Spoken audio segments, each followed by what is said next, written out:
bagaimanapun sosial jiwanya, bagaimanapun pemurah tangannya memberikan santunan dan pertolongan kepada orang lain, kalau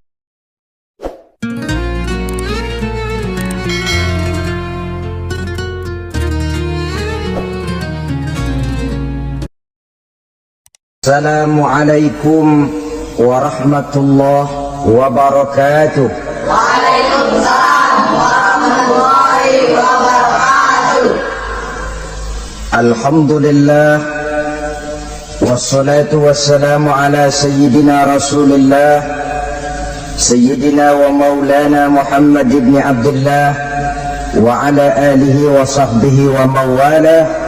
La haula wa la quwwata illa billah, amma ba'du. 14 abad yang lalu, dari sebuah kota kecil yang tidak ada dalam peta, lahir satu proyek raksasa, proyek memperbaiki akhlak manusia. Di tengah-tengah dunia pada ketika itu, Eropa masih biadab, Afrika belum dikenal orang, Asia sungguh sangat terbelakang, dan semenanjung Arabia dari berbagai aspek kehidupannya dikenal sebagai masyarakat jahiliyah. 13 tahun pertama dari perjuangan selama periode Mekah, apa yang dilakukan oleh baginda Rasul tidak lain adalah memperbaiki akhlak manusia kepada Allah Subhanahu wa ta'ala dengan menanamkan roh, jiwa dan semangat tauhid. Kita tahu bahwa masyarakat jahiliyah menyembah batu, menyembah patung, menyembah berhala yang mereka buat sesuai dengan kekayaannya masing-masing. 360 berhala di sekeliling Ka'bah merupakan bukti nyata dari sesembahan mereka. Yang kaya membuat berhala dari emas lalu disembah, yang setengah kaya bikin patung dari perak lalu disembah, yang hampir miskin bikin Tuhan dari kayu lalu disembah, yang miskin benar tepung terigu diadonin lalu dibentuk seperti wujud seseorang kemudian disembah, dan apabila selesai nyembah perutnya terasa lapar, Tuhannya habis dipretelin. Sepanjang sejarah kemanusiaan cuma masyarakat jahiliyah saja yang sampai makan Tuhan. Sesadis-sadisnya bangsa Indonesia belum pernah sampai makan Tuhan. Maka menghadapi manusia seperti ini, yang pertama dilaksanakan oleh Rasul memperbaiki akhlak mereka kepada Allah, menanamkan la ilaha illallah, bahwa tidak ada Tuhan yang perlu disembah selain daripada Allah Subhanahu wa ta'ala. Ini hakikatnya merupakan inti daripada ajaran rasul-rasul terdahulu. Kenapa? Seluruh rasul bersumber dari satu sumber yang sama, yaitu dari Allah Subhanahu wa ta'ala. Maka prinsip ajaran ketuhanan yang mereka bawa tentu saja sama. Nabi Adam mengajarkan la ilaha illallah, Nabi Nuh mengajarkan la ilaha illallah, cuma tentu sambungannya Nuh Rasulullah. Nabi Ibrahim mengajarkan la ilaha illallah, Ibrahim Rasulullah. Nabi Musa mengajarkan la ilaha illallah, Musa Rasulullah. Bahkan Nabi Isa mengajarkan la ilaha illallah, Isa Rasulullah. Dan Nabi Muhammad mengajarkan la ilaha illallah, Muhammadur Rasulullah. Akhlak manusia kepada Allah dengan menanamkan tauhid. Jadi kalau ingin berakhlak yang benar kepada Allah, jaga tauhid, pegang teguh akidah. Saudara-saudara kaum muslimin rahimakumullah, lawan daripada tauhid adalah kufur. Kufur bisa dua, bisa kufur iman, bisa kufur nikmat. Kufur itu sifatnya, kafir itu orangnya. Ada orang kufur iman, dan ini merusak akhlak kepada Allah Subhanahu wa ta'ala. Kufur iman itu kadang-kadang bentuknya syirik, orangnya disebut musyrik. Kufur iman itu kadang-kadang bentuknya nifaq, orangnya disebut munafik. Kufur iman itu kadang-kadang bentuknya riddah, orangnya disebut murtad. Ini merupakan jenis daripada kufur-kufur iman dan tergelincirnya manusia daripada akhlak kepada Allah Subhanahu wa ta'ala. Benar, di zaman sekarang kita tidak menyembah berhala. Memang di zaman sekarang kita tidak menyembah patung. Iya, kita tidak berkeyakinan Tuhan lebih dari satu. Tapi kadang-kadang akhlak kita kepada Allah sering lentur dan luntur, sering bergoyang dan tergoncang, sering kena erosi dan polusi. Bahwa kita tidak menyembah Latta, Uzza, Manat dan Hubal seperti masyarakat jahiliyah dahulu, memang. Tapi Latta zaman sekarang, Uzza zaman sekarang, Manat dan Hubal di zaman sekarang, berhala-berhala di abad kita sekarang ini, kadang-kadang bernama harta, kadang-kadang bernama wanita, kadang-kadang bernama tahta, mungkin juga bernama Toyota. Sesuatu yang lebih kita agungkan daripada Allah, menjelmalah dia menjadi berhala-berhala di zaman kita sekarang ini. Manakala kita di kantor sudah lebih takut kepada kepala bagian kita daripada kepada Allah, maka Tuhan kita barangkali adalah kepala bagian kita. Manakala kita sudah lebih takut kepada manusia daripada kepada Allah, bergeserlah akhlak kita kepada Allah, mengagungkan manusia dan menomorduakan Allah. Maka di zaman sekarang akhlak kita kepada Allah sering kena erosi, sering kena polusi. Mungkin karena sulitnya lapangan kerja, tingginya tensi ekonomi, persaingan hidup yang makin tajam, sulitnya mencari lapangan kerja, orang kadang-kadang nekat, sedikit pertimbangan, picik pandangan, mudah melakukan potong kompas, sehingga terjadilah perbuatan-perbuatan yang memelencengkan akhlak kita kepada Allah Subhanahu wa ta'ala. Kadang-kadang terjebak mempercayai selain daripada Allah, kadang-kadang terjebak di dalam mengagungkan yang selain daripada Allah lebih dari yang seharusnya.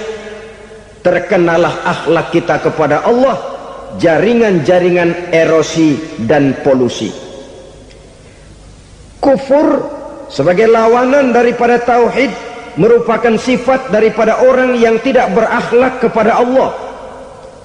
Bentuknya pertama bisa syirik. Syirik itu artinya meyakini ada Tuhan lain selain daripada Allah. Itu yang namanya syirik. Jadi percaya Tuhan ada, cuman Tuhannya kelebihan. Itu yang disebut syirik, dan itu merupakan cerminan dari akhlak yang rusak kepada Allah Subhanahu wa ta'ala. Berkeyakinan Tuhan lebih dari satu, berkeyakinan bahwa Tuhan itu beranak atau diperanakkan, atau mengagungkan sesuatu sama dengan Allah, atau menjadikan yang selain Allah sebagai tujuan akhir daripada perjalanan kehidupan ini, maka itu sudah terjebak kita dalam musyrik. Dan syirik satu dosa yang tidak berampun. Bahasa kasarnya, yang namanya syirik itu jenis bapak moyangnya dosa. Saudara-saudara, sebab itu saya pesan, kalau memang terpaksa, biasanya yang tinggal di kota-kota besar itu kalau tidak kepengen dosa kan susah. Kalau terpaksa harus bikin dosa, cari yang kecil-kecil saja, yang kira-kira taubatnya gampang. Umpamanya pulang sholat Jumat nukar sendal, umpama yaitu jelas dosa. Tapi dosa yang taubatnya agak mudah. Jangan sampai terjebak ke dalam syirik, menyekutukan Allah. Kalau sudah menyekutukan Allah, Allah dimadu. murka benar Allah kepada kita. Innallaha la yaghfiru ayyushraka bih wa yaghfiru ma duna dzalika liman yasha. Allah tidak akan memberi ampun kepada orang yang menyekutukannya dengan sesuatu, tapi Allah mau mengampunkan dosa yang selain itu bagi orang yang dikehendakinya. Jadi orang-orang yang sudah terjebak syirik, menyekutukan Allah, meyakini ada Tuhan lain selain daripada Allah, meyakini Tuhan beranak atau diperanakkan, bagaimanapun baiknya mereka di dunia, bagaimanapun sosial jiwanya, bagaimanapun pemurah tangannya memberikan santunan dan pertolongan kepada orang lain, kalau sudah syirik, seluruh nilai kebaikannya akan tidak ada gunanya lagi, karena tidak ada tempat nilai kebaikan itu bergantung. Sedangkan kita berbuat baik agar diterima oleh Allah.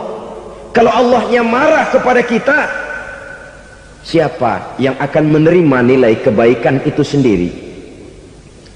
Ini bentuk yang pertama. Yang nyata-nyata menyembah berhala, syirik. Yang nyata-nyata beriktikad Tuhan lebih dari satu, syirik. Atau yang tersamar. Yang tersamar itu yang sering jadi penyakit kita. Saya sejak ada perkutut ini di rumah, perkutut. Saudara-saudara, yang merusak akhlak kepada Allah, yang merusak tauhid setelah syirik, bisa juga berbentuk nifak. Nifak itu sifatnya, orang yang punya sifat nifak disebut munafik. Asal katanya dari nafakun. Nafakun itu satu lubang yang punya dua muka, seperti goa, ada tempat masuk, ada tempat keluar. Maka munafik orang yang punya dua muka. Kalau bahasa kita, pandai bermain minyak di atas air, manis jika berhadapan, balik belakang lain bicara.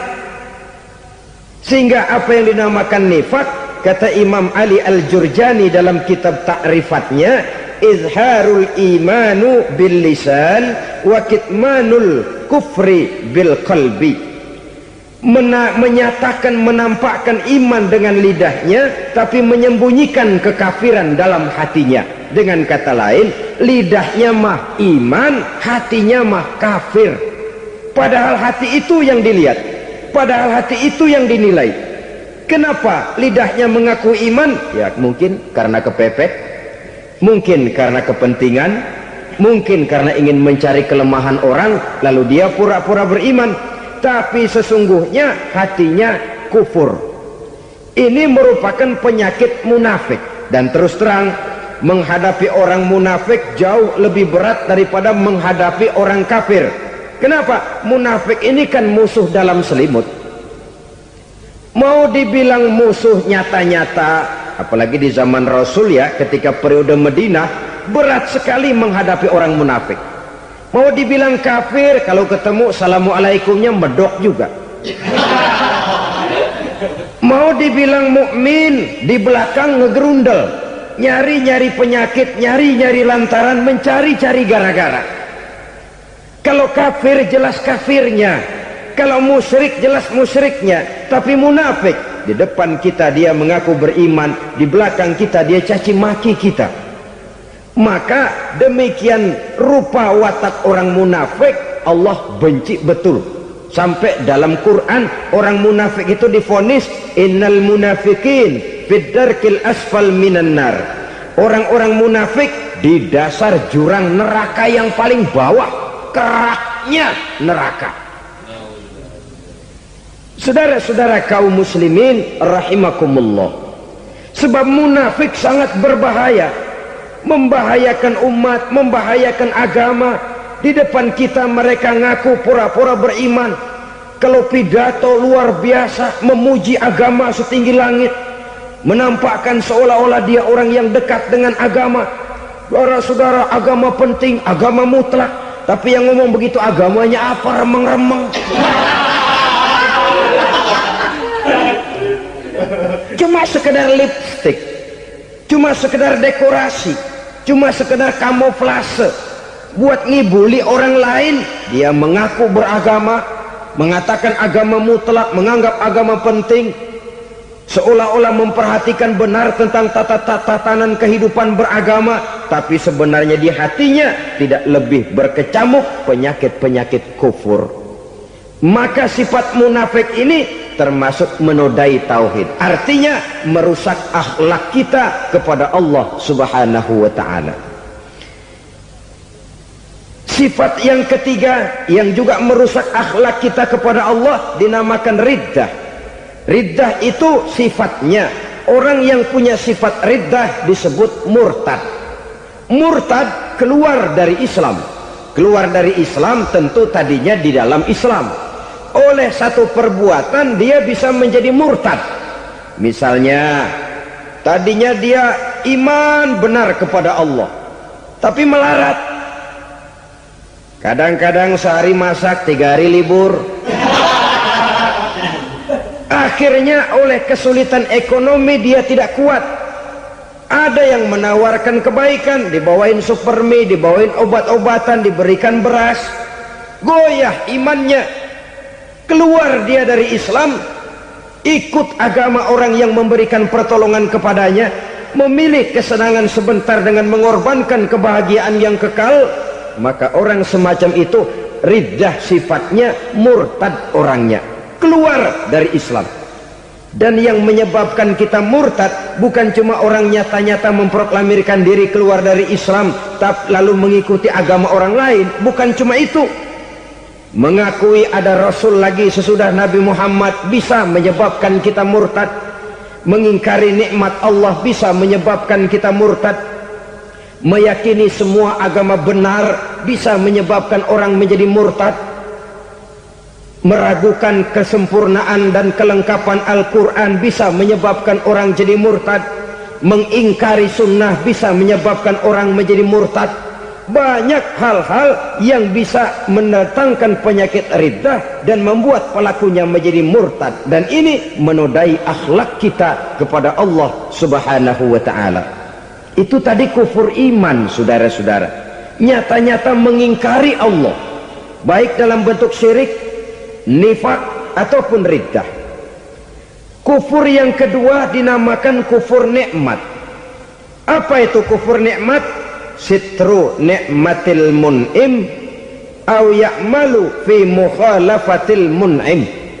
Menutup-nutup nikmat Allah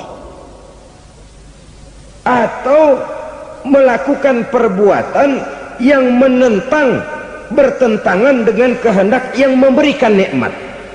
Jadi kufur nikmat pertama, nutup-nutupin Tuhan. Tuhan jalingin. Duit lu banyak amat, dari mana? Gua kerja. Lalu kerjanya nomor 1. Orang yang berakhlak kepada Allah, dia akan menjawab, kamu uangnya kok banyak, dari mana? Rizki dari Allah. Caranya, saya kerja. Kerja itu cara, rizki itu dari Allah datangnya. Bukankah di zaman sekarang kita sering terpeleset? Ini merupakan cerminan dari rapuhnya akhlak kita kepada Allah Subhanahu wa ta'ala. Karena usaha saya memang, karena saya peras keringat banting tulang, tentu. Tapi sadarkah kita bahwa sepanjang yang bisa kita lakukan cuma berusaha, peras keringat banting tulang, pergi pagi pulang sore? Tapi bisakah kita memastikan hasil usaha kita? Apalagi yang paling dekat, misalnya saja yang sungguh-sungguh di luar jangkauan kemampuan kita, soal rezeki, soal jodoh, soal maut. Kitakah yang mengatur? Kitakah yang menentukan? Subhanallah, manusia sungguh tidak berdaya menghadapi 3 hal paling pokok ini. Rezeki, kita cuma bekerja. Kitakah yang menentukan? Tidak. Kita berusaha saja rezeki belum pasti dapat, apalagi kalau kita tidak berusaha. Jangan terjebak dalam fatalisme, belum perang udah nyerah. Emang dasar rezeki datangnya dari Tuhan, gak usah kerja, dan ntar juga kalau dia datang. Dari mana datangnya? Kerja saja belum tentu dapat rezeki, apalagi kalau tidak kerja. Yang jelas usaha perlu kepastian, itu urusan Allah. Ini akhlak kepada Allah Subhanahu wa ta'ala. Jodoh juga begitu. Kita berusaha, kita berupaya, Allah menghendaki lain, lain jadinya. Maut juga begitu. Siapa sih yang pengen ngadepi maut? Siapa sih yang pengen mati? Siapa sih yang pengen ketemu malaikat Israel? Tidak seorang pun kalau ditanya, kecuali mereka yang putus asa ya. Kalau otaknya masih normal, mau mati mesti belakangan dulu udah dikit. Tapi yang satu itu saudara, kalau dia sudah datang, tenaga mana yang bisa menolak? Kalau dia sudah berkunjung, kekuatan mana yang bisa menghindar? Kalau dia sudah ingin bertemu, kemana kita bisa melarikan diri?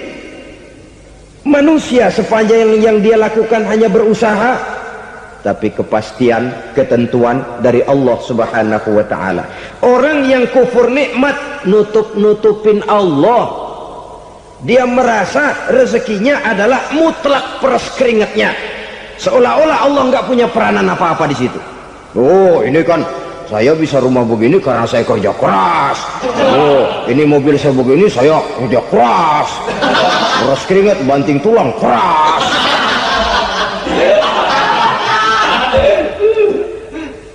Saudara-saudara kaum muslimin rahimahkumullah, jadi menutup-nutupi Allah. Akibatnya nanti kalau dia berhasil, Allah ketutupan. Kalau dia gagal, orang lain dicaci maki, dicari kambing hitam. Yang kambing hitam kan mahal, karena orang sering cari-cari kambing hitam. Jarang orang mau jujur kalau bertemu kesulitan lalu mencari sebab pada dirinya sendiri. Yang paling enak ya nyalain orang.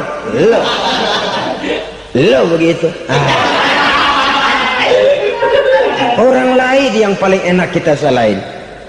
Au ya'malu fi mukhalafatil mun'im, atau dia melakukan sesuatu yang tidak sesuai dengan kehendak yang memberikannya nikmat. Diberikan kita tangan, mulut sih nggak berhenti, terima kasih Tuhan, alhamdulillah saya dikasih tangan. Cuma nih tangan enteng mat nabokin orang mulut. Itu sudah mukhalafatul mun'im, bertentangan dengan kehendak yang memberikan nikmat. Diberikan harta, mulutnya mah basah, terima kasih Tuhan, alhamdulillah dikasih harta, tapi pelitnya minta ampun, kikir koret medit. Ini juga termasuk kufur nikmat, mempergunakan suatu nikmat bertentangan dengan kehendak daripada yang memberikan nikmat itu sendiri. Saudara-saudara kaum muslimin rahimakumullah, oleh karenanya kufur iman memang lebih bahaya daripada kufur nikmat. Tapi jangan lupa, kufur nikmat bisa menyeret orang kepada kufur iman. Nah kalau Allah udah dialingin, Tuhan sudah dinomor duain, lama-lama kenapa dia tidak mendewakan dirinya sendiri, mendewakan pangkatnya, mendewa-dewakan otaknya, mendewa-dewakan kemampuannya? Pada awalnya dia memang cuma kufur nikmat, tapi lambat laun kalau ini tidak diobati secara pasti, orang akan mengarah kepada kufur iman. Bisa berbentuk syirik, bisa berbentuk nifak, bisa berbentuk riddah. Saudara-saudara, oleh karena itu menjaga akhlak kepada Allah mutlak penting. Sebab apa? Kita tidak berakhlak kepada manusia saja, kita dikucilkan dari pergaulan. Kalau kita tidak berakhlak kepada Allah, dikucilkan oleh Allah. Hadis qudsi menyatakan, man lam yashkur ala na'mai wa lam yasbir ala balai falyakhruj min tahtis samai falyatlub rabban siwaya. Kata Allah, siapa orang yang tidak mau bersyukur terhadap nikmat yang aku berikan kepadanya dan tidak mau sabar terhadap ujian yang aku berikan kepadanya, falyakhruj min tahtis samai, persilahkan saja keluar dari kolong langitku, waliyatlub rabban siwaya, tolong cari Tuhan lain selain daripada aku. Murka Allah, diusir, cuman gak kedengeran aja. Siapa yang tidak mau syukur terhadap nikmatku, siapa yang tidak mau sabar terhadap ujian yang aku berikan kepadanya, persilahkan keluar dari kolong langitku ini, cari Tuhan lain selain aku. Nah, langit Tuhan yang punya, Tuhan kita lawan, diusir dari kolong langit, mau pindah ke kolong mana?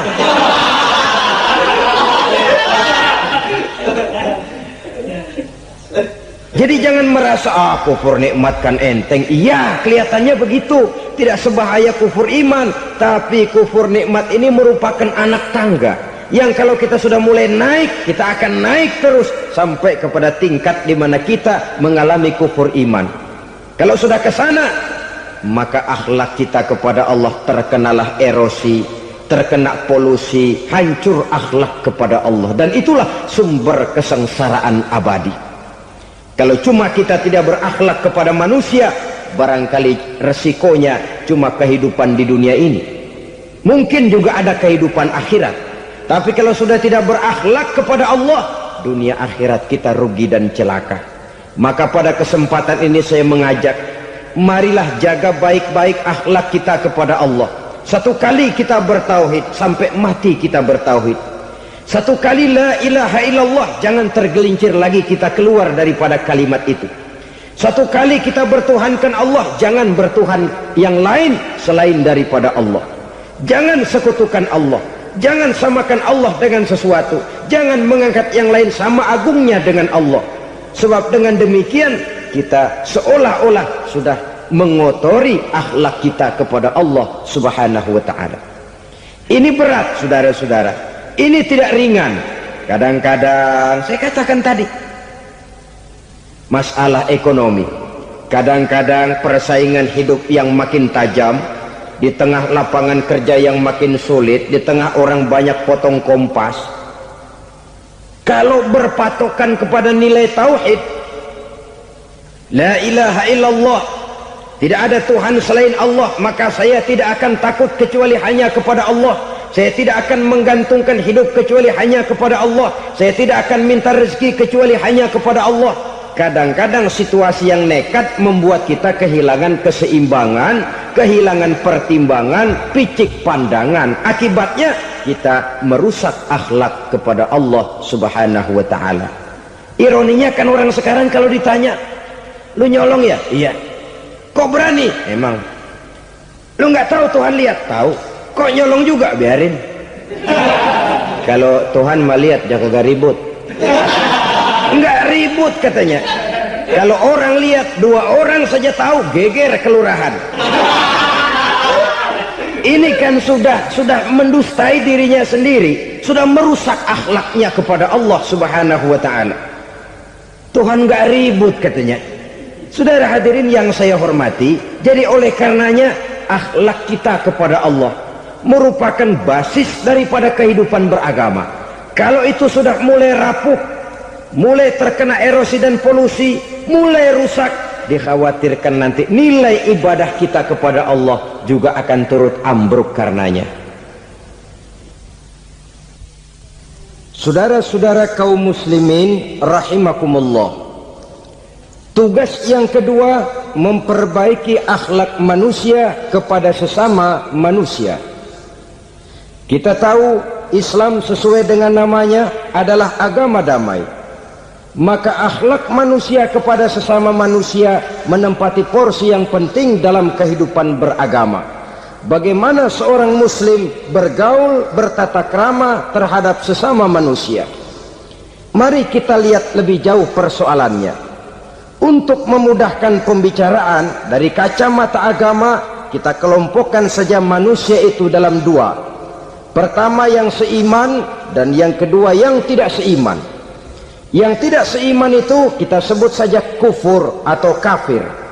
Nah, kepada yang kafir pun kita diajarkan untuk berakhlak, apalagi kepada yang memang nyata-nyata seiman, sekeyakinan, seakidah.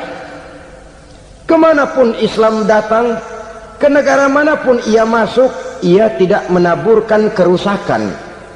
Jadi tidak benar kalau orang pernah itu menggambarkan, saking sentimennya seorang orientalis pernah menggambarkan Nabi Muhammad di tangan kirinya Quran, di tangan kanannya pedang, menggambarkan seolah-olah Islam dikembangkan dengan kekerasan.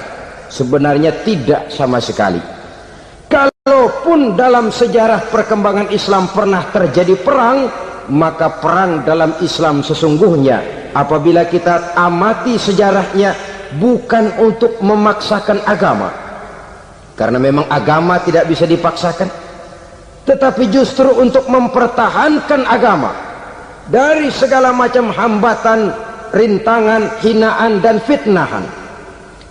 Tapi kemanapun yang jelas Islam masuk, dia tidak pernah membuat kekacauan, kerusuhan ataupun penghancuran.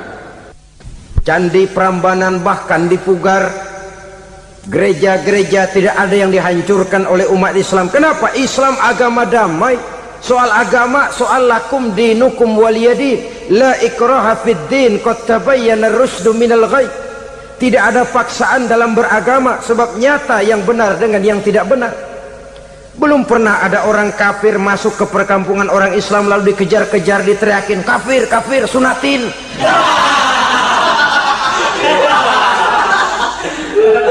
Belum pernah. Kenapa? Islam menghormati orang lain agama. Nah, yang kafir ini macam-macam, saudara. Ada kafir harbi. Nah, ini kafir kerok. Ini kafir yang nyata-nyata memproklamirkan permusuhan kepada umat Islam, nyata-nyata mengganggu ketenangan umat Islam. Kafir yang seperti ini yang boleh diperangi.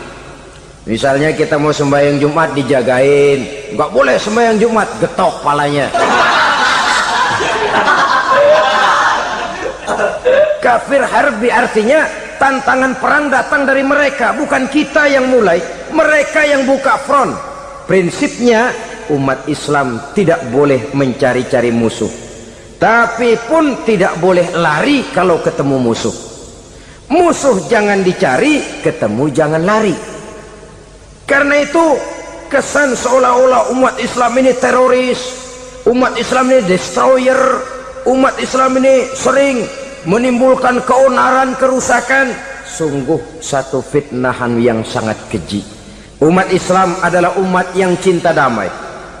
Islam di masa perkembangannya masuki Eropa melalui Selat Gibraltar, Jabal Tariq, memasuki Spanyol. Islam tidak pernah meruntuhkan gereja, Islam tidak pernah membunuh orang-orang Nasrani. Bahkan Islam mewariskan peradaban dan kebudayaan yang begitu tinggi nilainya di bidang ilmu pengetahuan, sampai ketika itu Barat banyak mengkaji ilmu pengetahuan dari dunia Islam. Buku-buku berbahasa Arab diterjemahkan ke bahasa Yunani, dipelajari oleh para cendekiawan di negeri Barat sana. Mereka mengambil manfaat yang banyak dari masuknya Islam ke Eropa. Sementara gereja tetap berdiri dengan megahnya, kuil-kuil tempat peribadatan tidak satupun yang diusik-usik. Kenapa? Islam agama yang cinta damai. Asal dia tidak diganggu, asal kehormatannya tidak dihinakan. Jadi kafir harbi, kafir yang nyata-nyata nantang perang, ngajak berkelahi. Itu kafir yang nyari penyakit. Kafir harbi ini boleh diperangi dengan catatan mereka yang memang mulai. Yang kedua kafir zimmi. Kafir zimmi, kafir yang hidup di tengah mayoritas muslim, tapi mereka mau hidup dengan aman, damai, tenang. Mereka wajib dilindungi. Bahkan Nabi pernah memberikan satu jaminan, man aza zimmiyan faqad azani. Siapa yang mengganggu orang kafir zimmi sama saja dengan mengganggu saya. Kehormatannya dijaga, harta bendanya dilindungi, anak istrinya pun dilindungi. Dan ini jadi kenyataan.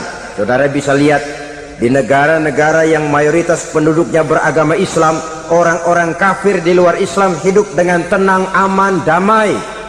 Di Saudi Arabia, di luar tanah haram, di luar Mekah dan Madinah, banyak orang-orang kafir mencari nafkah. Mereka tenang, aman, dilindungi undang-undang.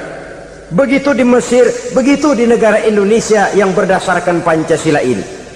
Kehidupan beragama menimbulkan gairah, rukun, tenang, aman, damai, sepanjang tidak saling ganggu, tidak saling usik, menghargai orang yang sudah beragama, tidak menjadikan penganut suatu agama sebagai sasaran dari dakwah agama lainnya. Saudara-saudara kaum muslimin rahimakumullah. Jadi memang oleh Al-Quran kita dianjurkan asyidda 'alal kuffar ruhama bainahum. tegas kepada orang kafir, kasih sayang kepada sesama muslim. Tapi tegas bukanlah berarti marah-marahan, bukan berarti musuh-musuhan, bukan ngajaki perang. Tegas dalam arti punya garis tentang kehidupan beragama. Lakum dinukum waliyadin. Soal kehidupan sosial, mari kerjasama. Bangun jalan, ayo rame-rame. Siskamling, mari bebarengan. Bikin puskesmas, mari sama-sama. Tapi kalau sudah soal agama, itu tidak perlu ada toleransi agama. Yang perlu toleransi antar umat beragama. Kalau umatnya mau kerjasama silakan, tapi tidak menyangkut soal ibadah. Jangan kerjasama di bidang ibadah. Itu kerjasama yang salah pasang, saudara-saudara. Sehingga dengan demikian toleransi adalah menyangkut kehidupan antar umat beragama. Sedangkan agama sendiri punya kapling yang nyata. Sehingga dengan demikian tegas kepada orang kafir dalam arti kita punya satu kepribadian, tidak ngambang. Enggak, lalu kalau ditanya orang, sebenarnya agama lu apa sih? Ah, gua mah gimana musimnya aja. Agama pakai musim kayak rambutan. Akhirnya ya begitu, musim-musiman. Ke masjid kelihatan, ke gereja hayo, ke candi nongol, ke apa? Bingung malaikat bagaimana nyatetnya nih bocah ini. Di mana aja ada. Kita punya satu kepribadian. Saya muslim dan garis saya ini, lakum dinukum waliyadin. Bagi Tuhan persilakan agama Tuhan, bagi kami agama kami. Kami hormati Tuhan, Tuhan hormat kepada kami. Tapi soal agama, kaplingnya jelas. Kerjasama, mari urusan muamalah, bidang sosial. Yuk kita siskamling sama-sama dengan orang lain agama. Mari jaga kerukunan, kesatuan, persatuan, kekompakan. Perbaiki jalan yang rusak, mari sama-sama. Mendandani jembatan yang runtuh, mari sama-sama. Tapi sembahyang, kaplingnya lain-lain. Sebab Nabi juga dulu pernah ditawarkan begitu loh sama kafir jahiliyah dulu, Quraisy itu. Sudah Muhammad, sekarang begini saja, kita join aja daripada marah-marahan. Hari ini saya oke, menyembah Tuhanmu Allah. Besok gantian kamu menyembah Tuhan kita, Latta, Uzza, Manat dan Hubal. Turun, qul ya ayyuhal kafirun la a'budu ma ta'budun. Soal ibadah kaplingnya jelas, tidak boleh dicampur adukkan. Sebab kalau tidak, kita akan mulai kehilangan identitas diri. Dan disitulah krisis kehidupan keyakinan beragama dimulai. Dari krisis identitas. Hujan gede kan mulainya gerimis dulu. Di mana-mana ya gerimis dulu. Gerimis makin lama makin gede. Kita akan mulai dengan kehilangan identitas diri. Dari sana nanti kita malu mengakui keislaman kita. Kalau orang Islam malu mengakui keislamannya, ini kan ironi, menyedihkan. Ngakui Islamnya saja malu, menonjolkan keislamannya malu, tidak ada rasa bangga beragama. Padahal ini modal dasar. Hanyalah dengan rasa bangga beragama kita lalu konsekuen. Bukan bangga yang tidak konsekuen. Wah, pokoknya kan gua kan Islam, agama yang paling benar. Tapi hidupnya sendiri jauh dari tuntunan Islam. Itu bangga yang tidak beralasan, bangga yang tidak perlu dibanggakan sebenarnya. Kebanggaan yang membuat kita konsekuen dan dekat dengan kehidupan beragama. Jadi dengan demikian saudara-saudara, kepada non muslim kita juga harus berakhlak. Bukankah ini sudah dicontohkan oleh Rasul? Bagaimana beliau disambiti orang di Taif, yang menyambiti malah didoakan. Bagaimana Suraqah mau membunuh beliau, malah Suraqah didoakan. Bagaimana Abu Jahal dan Abu Lahab saking mangkalnya. Ini Abu Jahal pernah gali lubang di kamarnya sendiri, di depan tempat tidurnya. Setelah dia gali lubang, ditutupin pakai keraras korma. Lalu dia tarik selimut, belagak meriang. Dia pesan pesuruhnya, bilangin Muhammad encangnya meriang. Pamannya sakit, minta ditengokin. Nabi dengan segala husnuzonnya berangkat nengokin. Abu Jahal dari balik selimut ngintip. Ah, itu dia Muhammad, itu dia tuh. Dia tuh masuk dan masuk. Mulai di jalan senang Abu Jahal. Terus. Begitu ke pelosok masuk ke lubang, gue pendem terus dah. Memang niatnya mau mencelakakan Nabi. Sudah tinggal beberapa langkah lagi Nabi akan berjalan ke arah lubang itu. Malaikat Jibril ngasih tahu, Muhammad, Abu Jahal pamanmu cuma pura-pura sakit. Di depan tempat tidur itu ada lubang sudah dia gali untuk menjerumuskan kamu. Sudah balik pulang. Balik badan Nabi. Sudah hampir mau melangkah, kakinya malah muter pulang. Abu Jahal yang ngelihat Nabi sudah hampir jatuh nggak jadi, balik pulang. Lupa kalau lagi sakit. Udah Muhammad buruan sini. Nabi ke pintu, dia kejar. Dia lupa sama lubang yang dia gali. Begitu dia kejar, dia yang ke pelosok masuk ke dalamnya. Sejak saat itu ada pepatah, man hafara hufratan waqa'a fiha. Siapa yang suka nggali lubang, dia sendiri bakal terpelosok ke dalamnya. Jatuh dia ke lubang yang dia gali. Padahal ya paling banter 2 atau 3 meter paling dalam. Dari dalam lubang itu dia teriak-teriak, Muhammad, tolongin, pamanmu kecebur. Kasih tahu Muhammad, kasih tahu. Datang lagi lah pesuruhnya, Muhammad, pamanmu Abu Jahal kecebur, minta tolong diangkatin. Sudah diulur tambang, habis sambung lagi, nggak bisa sampai. Masa iya, cuma kamu yang bisa nolong. Apa yang dilakukan Nabi? Balik mau nolongin. Akhlak. Kita kalau ada orang gali lubang buat nyeburin kita, dia sendiri yang kecebur. Gorok gua kagak lemin loh. Mati sekalian dah. Nabi mah enggak, balik nolongin tuh Abu Jahal. Kenapa paman kecebur? Iya Muhammad, tolong, tambang udah diulur-ulur, sambung-sambung nggak sampai. Aduh kasihan paman nih, pegang tangan saya. Nabi cuma ulurin tangan, nyampe dipegang oleh Abu Jahal. Diangkat ke atas, nyampe atas. Apa kata Abu Jahal? Tambang bergulung-gulung nggak nyampe, kamu cuma pakai tangan doang kok bisa Muhammad, hebat banget sihirmu. Mukjizat dia bilang sihir, udah ditolongin nyelak lagi, kan yang enak kita injak palanya.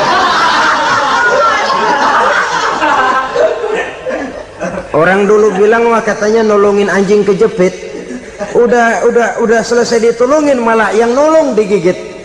Saudara hadirin yang saya hormati, kepada orang-orang kafir kita harus berakhlak, menghormati mereka, tidak memaksakan satu keyakinan dalam batas-batas yang ditolerir oleh agama, yaitu pada masalah-masalah sosial dan muamalah.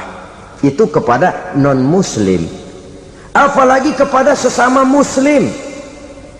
Baik akhlak kepada orang tua, akhlak kepada guru, akhlak kepada jiran atau tetangga, itu semua termasuk dalam akhlak kepada sesama manusia. Akhlak kita kepada orang tua, kadang-kadang kita orang timur ini ketularan orang barat. Engkongnya dianggap CS,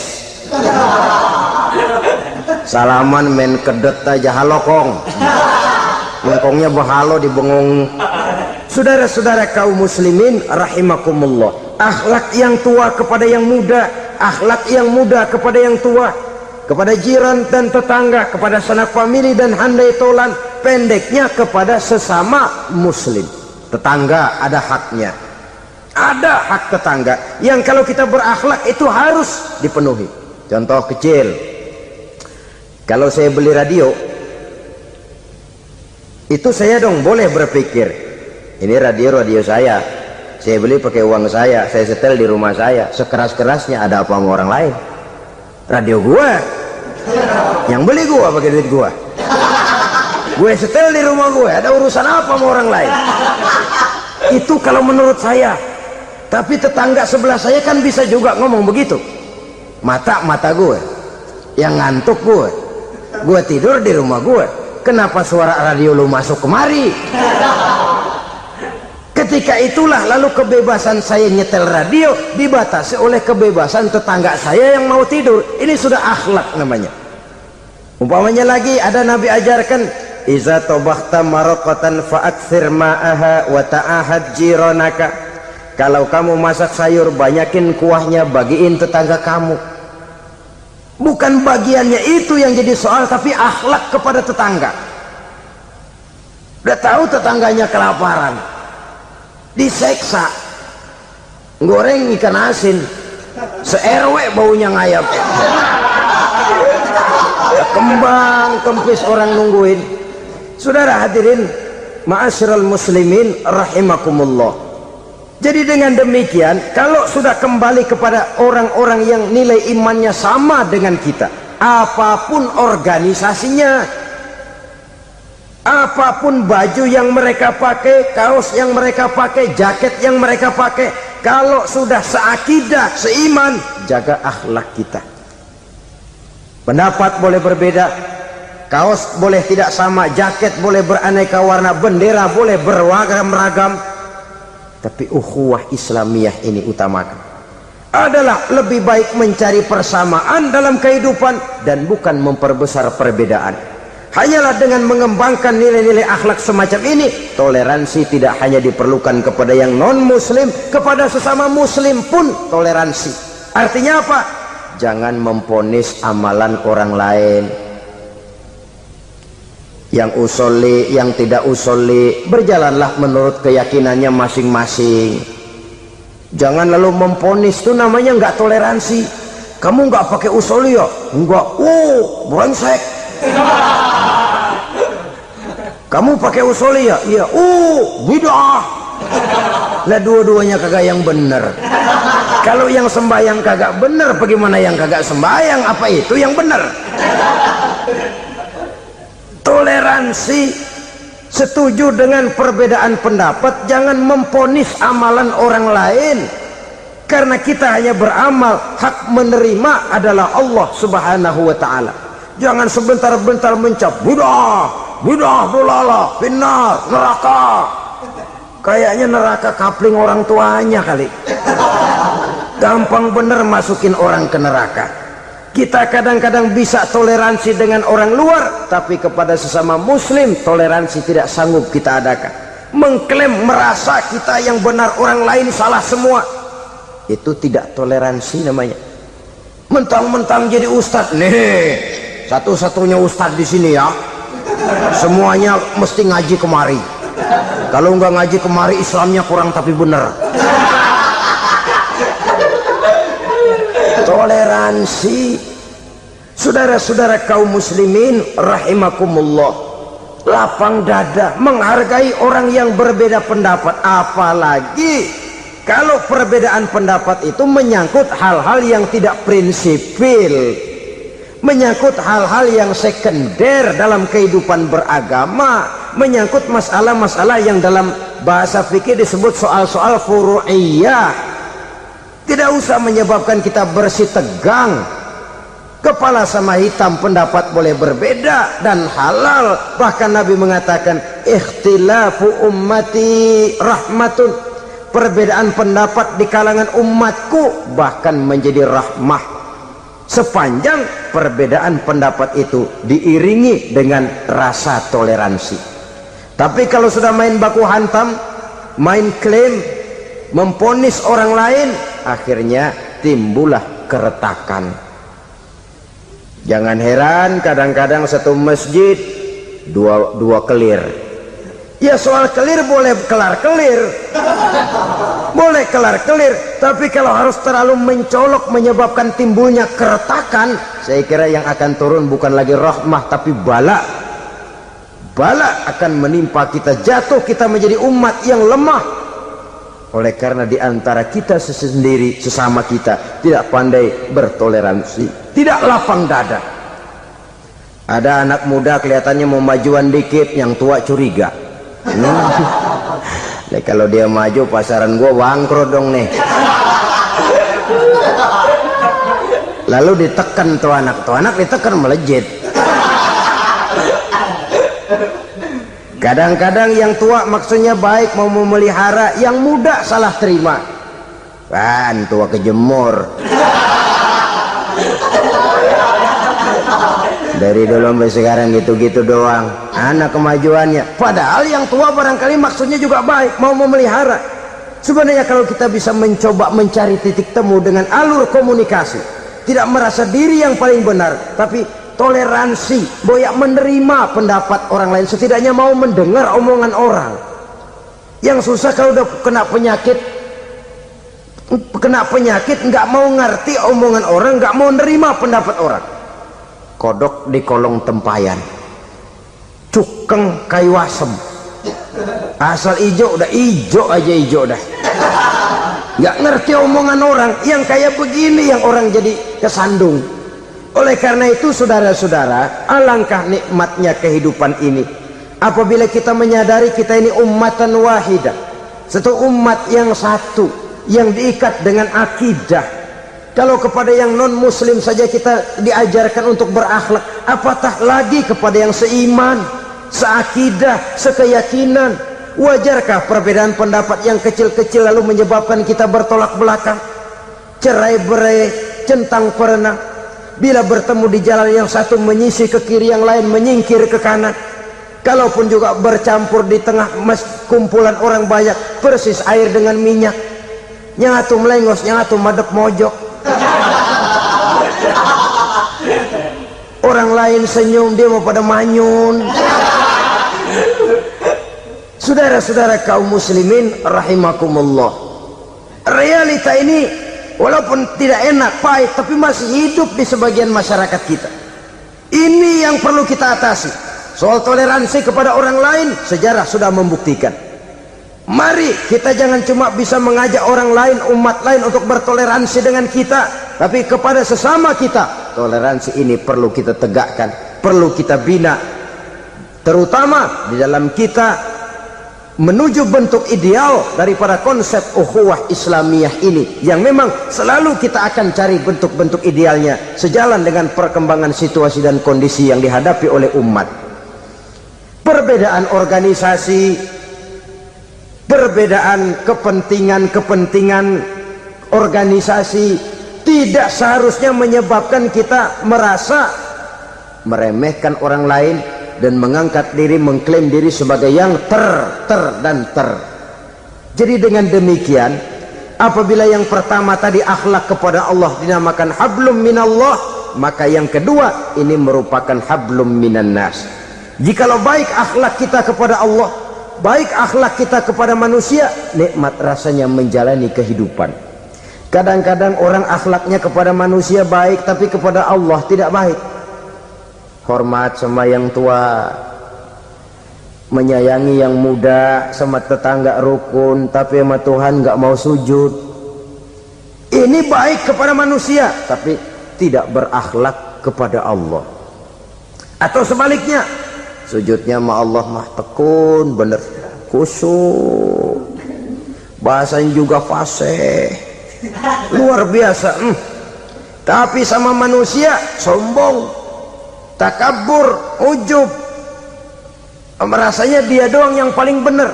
Sebab iblis itu ya, itu kadang-kadang datang lewat hati, dan memang selalu markasnya di situ.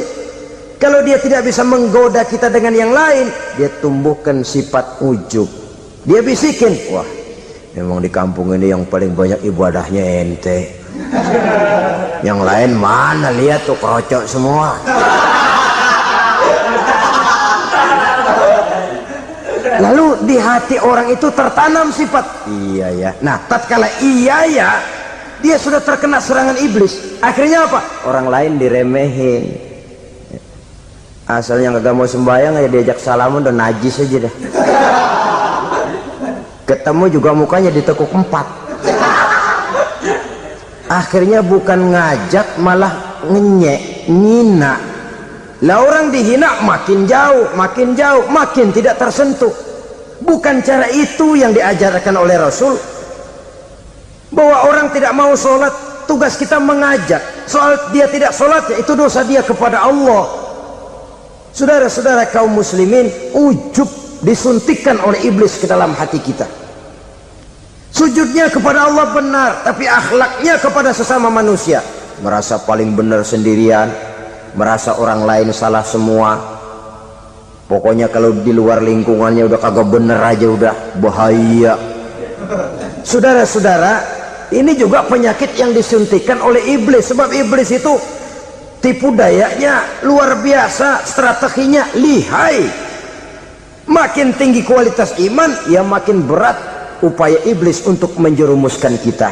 Karenanya saya mengajak, marilah kita bertoleransi, baik kepada non muslim, lebih-lebih lagi kepada sesama muslim yang kebetulan berbeda baju, berbeda kaos, berbeda organisasi, lain bendera yang dibawanya. Tapi toleransi mari kita canangkan. Kita terikat oleh ukhuwah Islamiyah. 2. Yang ketiga, akhlak manusia kepada makhluk Allah lainnya di luar manusia.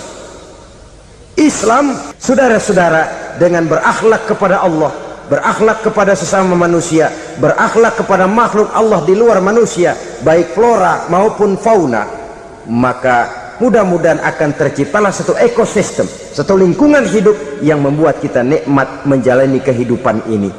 Inilah saja yang kita bicarakan pada pertemuan kali ini.